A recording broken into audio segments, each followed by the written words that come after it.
sharing your testimony. Oh, what an exciting thing to do. Sharing your testimony, perhaps on a Sunday with everybody there, guests and friends, brothers and sisters in the church. That's what we're talking about today in part 6 of the series, Guidance for Those Hosting Parts of Sunday Worship, teaching tip number 379. So we're carrying on exploring this idea of how do we speak well in different parts of our service, and today talking about testimonies. Now, first of all, we should ask ourselves, actually, what is a testimony? Because we shouldn't assume everybody has the same perspective on this, because there are different views. So in the scriptures, briefly, and all these references are in the show notes, in the New Revised Standard Version, the English word testify and its variants occur 72 times in 70 verses in the New Testament. The Greek words involved are in the show notes, but basically they mean pretty much the same thing.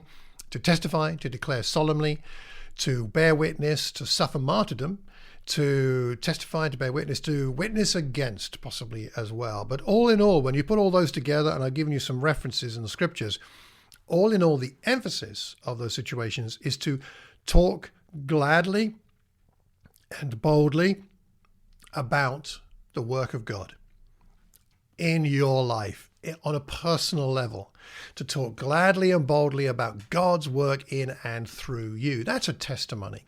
So a testimony can be, and traditionally is mostly, about how you came to know Christ. That's the most traditional version, and that's fine.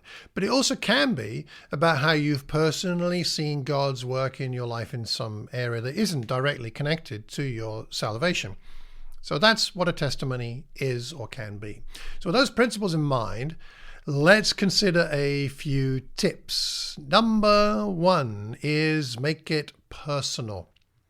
Make it personal. In other words, when you're doing a testimony, give us enough personal information so that we can see you as a person, not a thing, not just someone who just got baptized, who got wet, but someone whose life was transformed by Jesus, by God working in your life. For example, if you look at the Apostle Paul and his testimonies about his conversion in Acts 22 and Acts 26, you will see many I statements. Not just this happened, that happened, this was the sequence of events, but I this and I that. He mentions God a lot, more on God in a moment. The key words to remember that will help you ensure your testimony is personal are details and emotions. Details and emotions. In other words, rather than saying, when I first came to church, I was a young man, which would be true of me. That's true, but more personal is something like, when I first came to church, I was 23 years old, engaged to be married, and terrified. I've got emotions and details in there. 23, engaged, terrified. I was, because I was like, engaged. I don't know how to have a Christian marriage. I don't know how to do that when I first started coming to church. 39 years later, still figuring it out. But anyway, when I first came to church, I was a young man is accurate, but it is uninspiring, uninvolving. I was 23, engaged and terrified. You'll be paying attention to that, won't you? So details and emotions, or something like this also. When some men from the church studied the Bible with me, I was convicted. That's true. It's got jargon in it, for guests won't know necessarily what the word convicted meant. But rather than that, it might be better to say, when Doug and Chris, right, details, personal. When Doug and Chris sat down with me, detail, now they can get in their heads the idea we're sitting down together. When they sat down with me and explained the teachings of Jesus, bringing Jesus into it here, I was amazed, emotions. I was amazed at how relevant they were to my life. And it could go on from there. That's personal. So you see what I'm saying here? Make it personal by including detail and emotions. That's the first thing. Secondly, God, of course. God is the second thing we need to talk about here. Be sure to talk about God. Your story is not only your story, it's yours and God's story. Use scripture where it's relevant. I think that helps to bring God into the testimony talk, but also into the minds of the people who are listening, especially those who are not yet Christians. Some testimonies can be, I did this, I did that, I did this, I did that, I came to church, I studied the Bible, I got baptized. That's all true. But what was God doing? Before I came to church, God was stirring something in me. I'd read this scripture, which I've put it in the show notes, so I won't read it now, but Isaiah 30, verses 19 to 22. I'd read this before I came to church, and I had prayed that it would become true in my life. So when I read this, I'm talking about how God was already at work before I even stepped through the door of the church. It's about God. The reason that I share about this is because I had prayed about it and it came true. God did something special. So personal and God. Those are the two key things, really, in testimonies.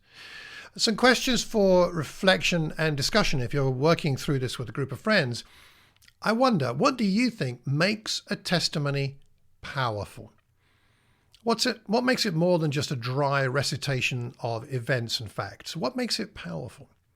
How can we make our testimonies about God, not just about us?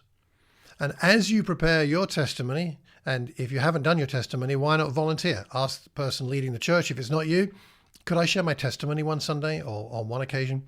And then prepare it. And as you prepare your testimony, the critical question, you have this sort of there in front of you as you're preparing what you're going to say.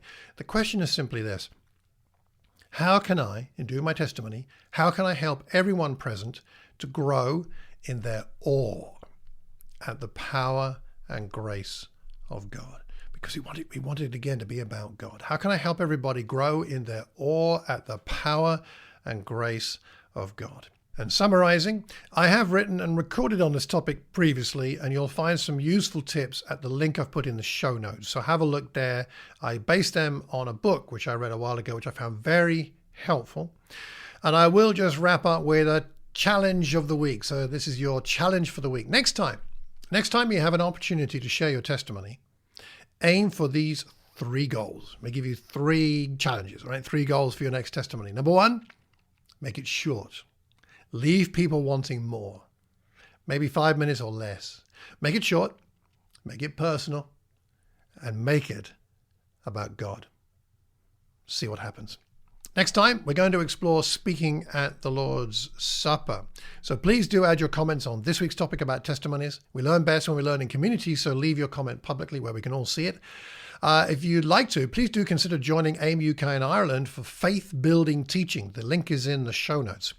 If you have a question about the Bible, email me, malcolm@malcolmcox.org. If you'd like a free copy of my ebook on spiritual disciplines, then sign up for my newsletter at the website, malcolmcox.org. Pass the link on to anybody you think might benefit, subscribe, leave a review, and always remember to keep calm and carry on teaching. Take care, and God bless.